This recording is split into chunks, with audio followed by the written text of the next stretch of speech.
Salut les amis, bienvenue sur Chrétien Philippe. J'espère que vous allez tous et toutes bien. On entend parfois des personnes athées ou opposées à la foi se réjouir, si ce n'est se vanter, d'une supposée baisse de l'influence chrétienne, principalement en Europe et plus singulièrement en France. Églises brûlées, profanées, détruites car jugées trop onéreuses à l'entretien, suppression des calvaires à la croisée des chemins, etc. Dans notre monde contemporain, on estime à 380 millions de chrétiens persécutés, déplacés, parfois même martyrisés. Alors la foi chrétienne serait-elle appelée à disparaître? Depuis son institution par notre Seigneur Jésus-Christ, l'Église a traversé de nombreuses persécutions, à commencer par celle de l'Empire romain, particulièrement sanglante. Plus récemment, l'idéologie fasciste, puis communiste, avec son athéisme d'État. Lénine, Staline, Marx prévoyaient d'éradiquer la foi chrétienne sous toutes ses formes, églises démolies ainsi que les séminaires, monastères et couvents. Pour y parvenir, tous les moyens ont été utilisés. Déportation, disparition, martyrs dans certains cas. Et pourtant, il y a à peine 30 ans, le pape Jean-Paul II a fait sombrer ce système athéiste sans même tirer un coup de feu.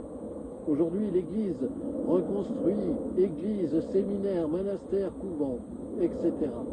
La Russie revendique même son identité chrétienne orthodoxe. D'autres pays comme la Pologne, etc. connaissent à nouveau la liberté de culte. Que sont devenus Lénine, Staline, Marx de la poussière. S'ils voyaient ce qui se passe sur leur terre, ils se retourneraient dans leur tombe. De même pour les persécutions religieuses islamistes.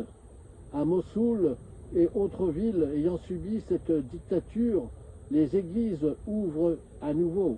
Les chrétiens reviennent, les communautés reprennent vie. Certes, les vocations sacerdotales et religieuses sont en baisse, mais les catholiques s'investissent beaucoup plus dans leur paroisse. En octobre, j'ai eu l'occasion de partager un rassemblement chrétien. J'y ai fait connaissance avec de jeunes créateurs de contenu catholiques, chacune dans leur style, mais tous complémentaires. Leurs abonnés se comptent déjà en milliers pour chacun d'eux. Alors, quelle est la réalité sur l'Église catholique? L'Église reste la plus ancienne institution du monde. Les catholiques sont 1,38 milliard, soit une hausse du nombre de catholiques de près de 16 millions. L'Afrique connaît la plus forte augmentation, suivie par les Amériques et l'Asie. L'Église catholique reste la première force éducative et caritative du monde. Certes, l'Europe et la France en particulier sont concurrencées par une autre idéologie qu'est le matérialisme avec son individualisme.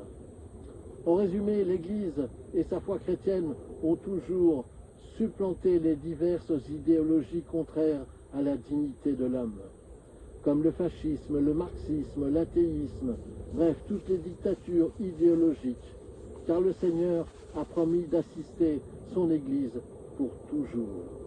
Tu es pierre, et sur cette pierre, je bâtirai mon Église, et les puissances du mal ne prévaudront pas contre elle.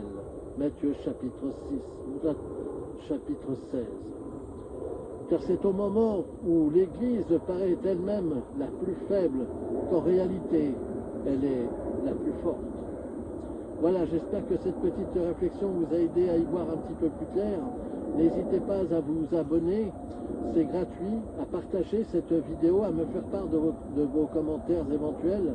Vous pouvez nous rejoindre sur notre page Facebook intitulée Chrétien Philippe. Et en attendant le plaisir de vous retrouver, je vous dis à bientôt et surtout, soyez bénis.